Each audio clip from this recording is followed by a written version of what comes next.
Aktiviti 3.5. Jadi di sini ada tujuan lah. Bila sebut tujuan ni ada perkataan mengkaji dan menentukan kepekatan larutan luar yang isotonik terhadap subsel tumbuhan. Jadi sekarang ni kita nak tahu larutan isotonik itu berapa dia punya kepekatan dia bagi ubi kentang. Jadi kita nak tengok kita nak kaji, kita nak tahu berapa dia punya larutan isotonik bagi ubi kentang, bagi subsel tumbuhan, terutama sekali ubi kentang lah. Dan kamu jangan ingat dia semua sama ya. Kamu ambil ubi daripada pokok keladi ke, ubi ni ubi kentang, ubi keledek ke, dia sama tak? Semestinya dia sama. Yang kita buat ni adalah untuk ubi kentang. Jadi apakah kepekatan untuk penyataan masalah? Jadi penyataan masalah ni selalunya dia ada tanda soal lah. Besarkan sikit, dia ada tanda soal. Jadi dia mesti ada perkataan ni lah. Jadi adakah kepekatan larutan luar sel yang isotonik terhadap subsel ubi kentang? Jadi kita nak tahu larutan luar yang isotonik terhadap subsel ubi kentang. Jadi ubi-ubi lain tak boleh, dia tak sama. Kalau result dia kita dapat ubi kentang macam ni, jadi dia tak semestinya sama result dia, keputusan dia untuk ubi keledek ataupun ubi keladi. Jadi dia tak sama, jadi dia berbeza. Tapi untuk eksperimen ni, subsel tumbuhan ni adalah melibatkan ubi kentang. Kemudian kita ada hipotesis. Jadi hipotesis ni apa? Hipotesis ni adalah early prediction ataupun ramalan awal ataupun educated guess. Yang kata apa educated guess ni, bahasa Melayu dia apa ya? Jadi kita nak buat ramalan ni, dia mesti berdasarkan pengetahuan yang kita ada, yang kita dah belajar dalam kelas, yang kemungkinan daripada pemerhatian kita. Jadi kita buat ramalan awal. Itu kita panggil sebagai hipotesis. Jadi hipotesis kita, kepekatan larutan luar yang isotonik terhadap subsel ubi kentang ialah kepekatan yang tidak mengubah jisim ubi kentang. Jadi macam mana kita nak tahu dia adalah larutan isotonik, kepekatan isotonik? Jadi bila kita masuk dia ke dalam larutan tu, dia tidak ubah apa-apa bagi ubi kentang tu. Ubi kentang tu tak berkurang, ubi kentang tu tak bertambah. Jadi kita tahu dia adalah larutan isotonik. Dia kepekatan isotonik kepada ubi kentang sahaja, bukan kepada kentang-kentang yang lain lah ya. Okey, sekarang ni kita ada pemboleh ubah. Jadi pemboleh ubah ada 3: dimanipulasikan, bergerak balas, dimalarkan. Untuk dimanipulasikan adalah kepekatan larutan sukrosa. Jadi kita kena ubah suai larutan sukrosa ni. Ada larutan sukrosa yang 0.1 molar, 0.2, 0.3, 0.4. Jadi ada 4 larutan sukrosa yang kita ubah suai dan kita letaklah kentang-kentang ni dalam larutan-larutan ni.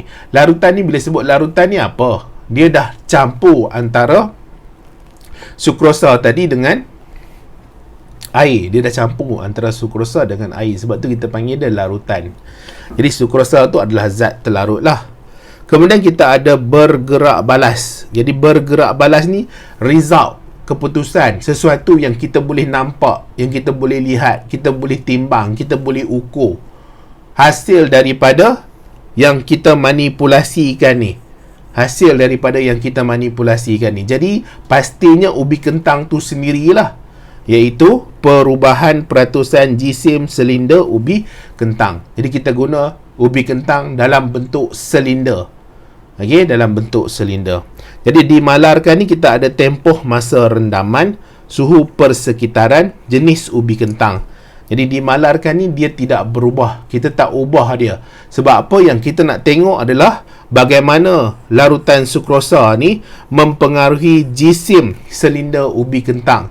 Dan kita nak tengok larutan yang mana satu yang tidak mengubah. Sebab kita tahu bila dia tidak mengubah, maksudnya dia adalah isotonik. Dan soalan eksperimen ni dia suka tanya pada kertas satu. Dia suka tanya pada kertas satu. Jadi kertas satu pun dia boleh tanya tentang eksperimen ya. Jadi sebab itulah kita kena faham eksperimen yang dilakukan. Kemudian kita ada alat radas. Kemudian kita ada bahan. Okey, cikgu lupa nak suruh kamu buka buku teks ya. Biasalah buku teks muka surat 63. Buku teks ni dia banyak sedikit. Jadi larutan yang dia guna ada 0.1 sehingga 0.6. Kena tambah lagi 0.5, 0.6. Jadi terpulang lah.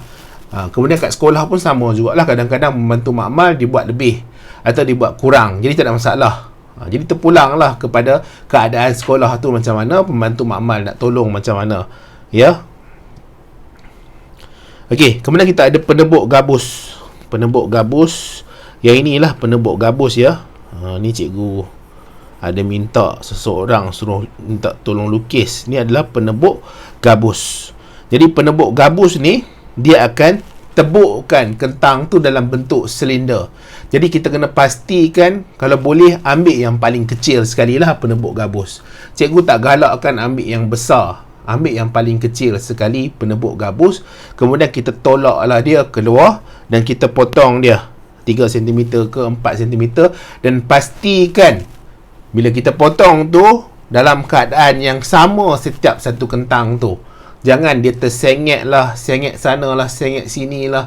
Itu semua akan ganggu result kamu nanti. Okay? Akan ganggu keputusan yang akan dapat.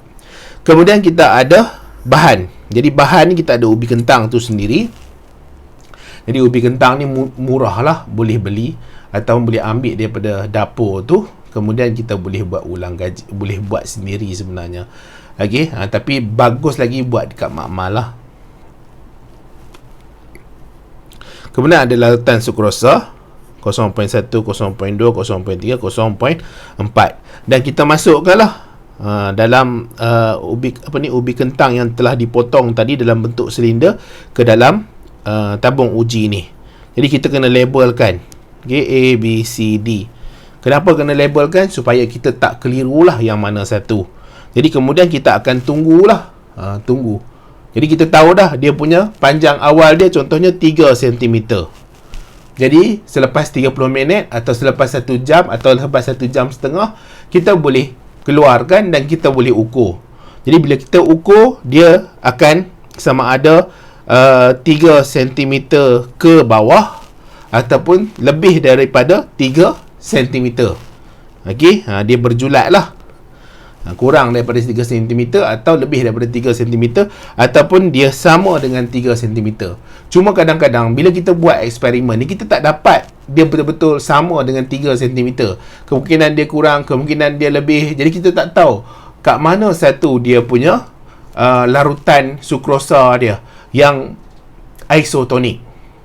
Okey, jadi bila kita tak tahu macam tu, kita terpaksa kena ubah suai sedikit keputusan yang kita ada. Jadi di sini ni ada result.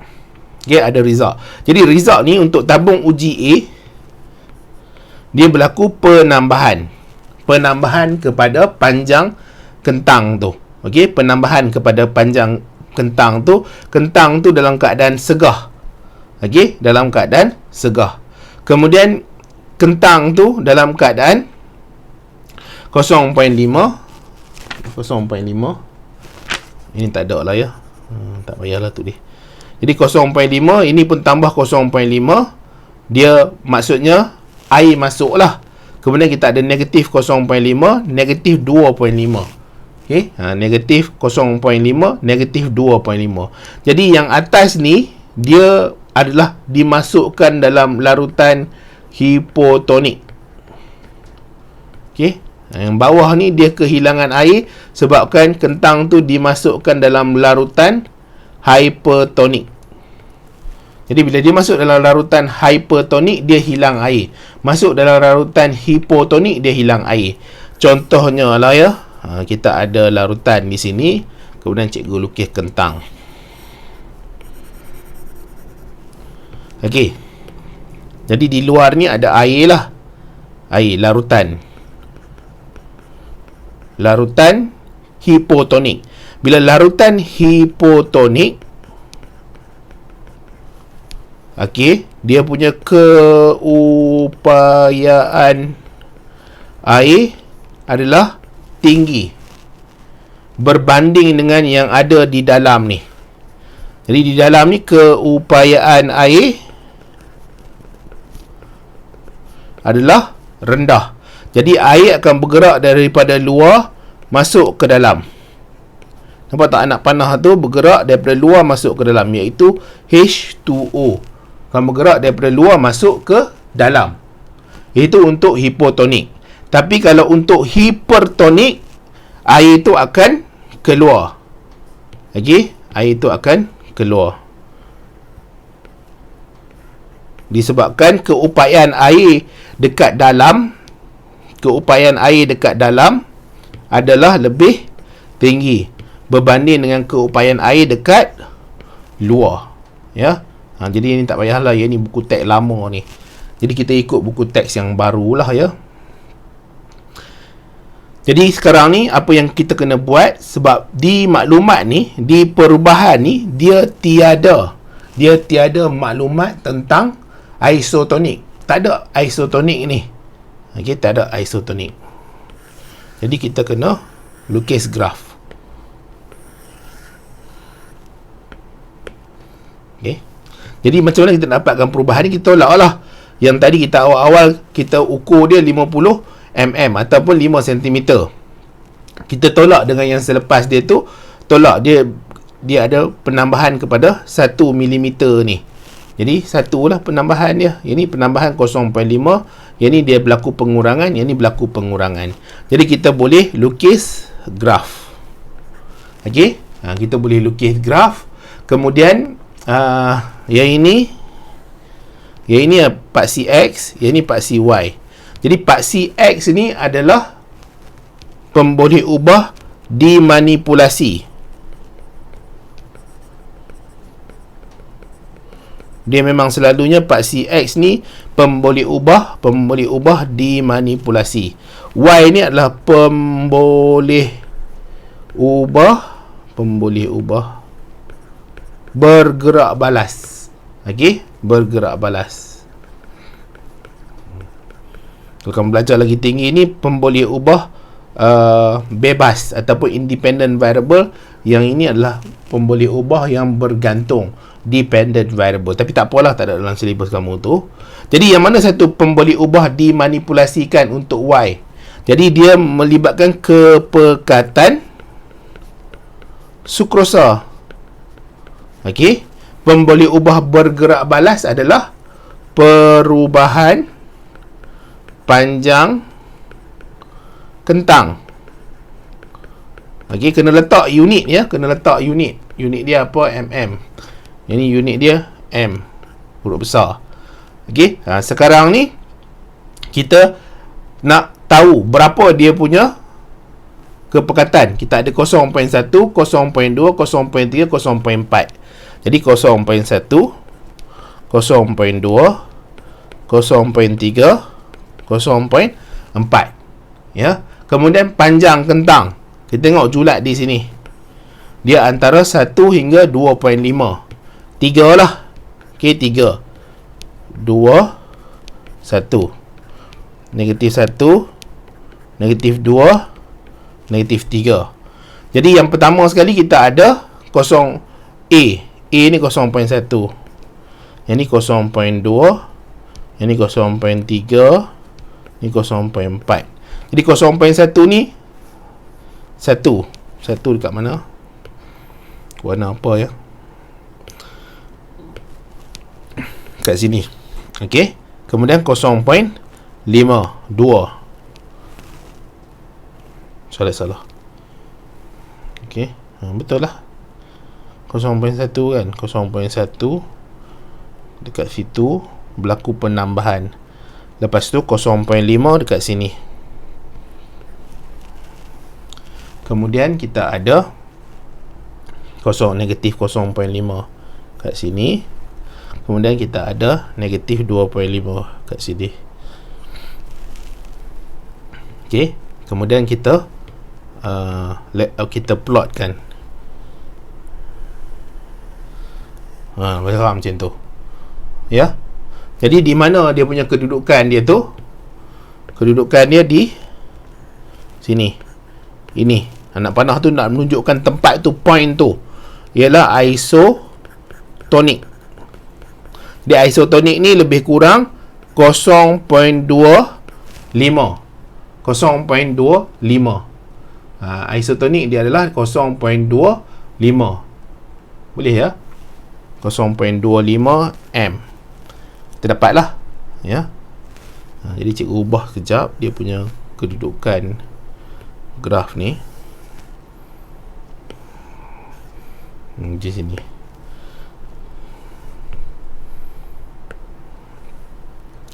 Okey, boleh faham cikgu, harap kamu boleh faham lah ya. Perbincangan, subsel ubi kentang adalah hipertonik terhadap 0.1 hingga 0.2. Tadi dah terang dah tadi yang atas tu. Dalam perbincangan, maka air memasuki batang silinder ubi kentang secara osmosis menyebabkan panjangnya bertambah. Nampak tak? Positif. Kemudian subsel ubi kentang adalah hipotonik terhadap 0.2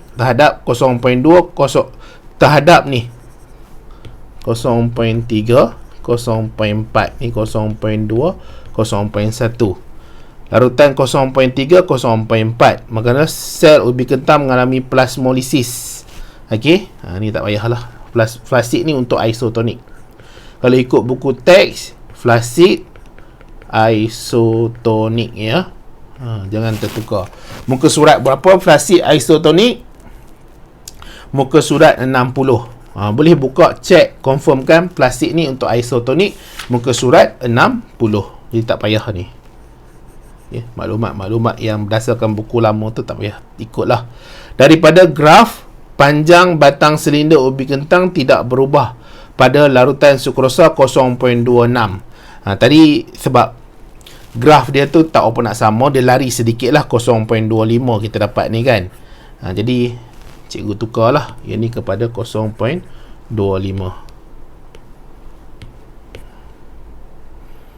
Okey, 0.25 mol.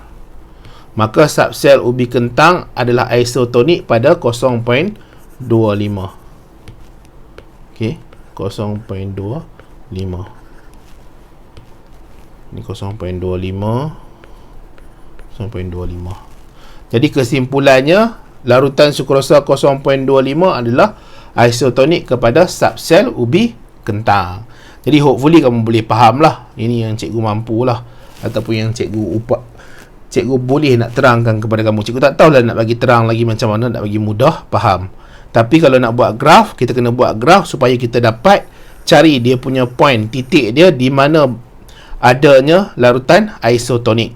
Jadi paksi X ni adalah pemboleh ubah dimanipulasikan, paksi Y adalah pemboleh ubah bergerak balas.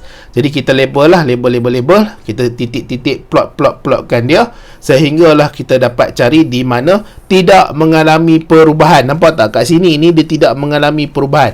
Dia tak tambah, dia tak berkurang. Kalau mengikut data ni, data yang kita ada ni dia ada penambahan. Dia tambah dia punya panjang, tambah dia punya panjang. Kenapa dia boleh tambah dia punya panjang? Sebab air masuk. Kenapa air masuk? Sebab dia dimasukkan dalam larutan hipotonik. Kalau air keluar tu maksudnya dia dimasukkan dalam larutan hipertonik. Ya. Jadi kita dapatlah kawasan sini 0.26 atau 0.25. Cikgu dapat lebih kurang macam 0.25. Jadi kalau nak lebih tepat, memang terpaksa kena guna kertas graf. Itu lebih tepat lah. Jadi kita ada ralat di situ 0.01. Okey, jadi ini adalah melibatkan aktiviti 3.5.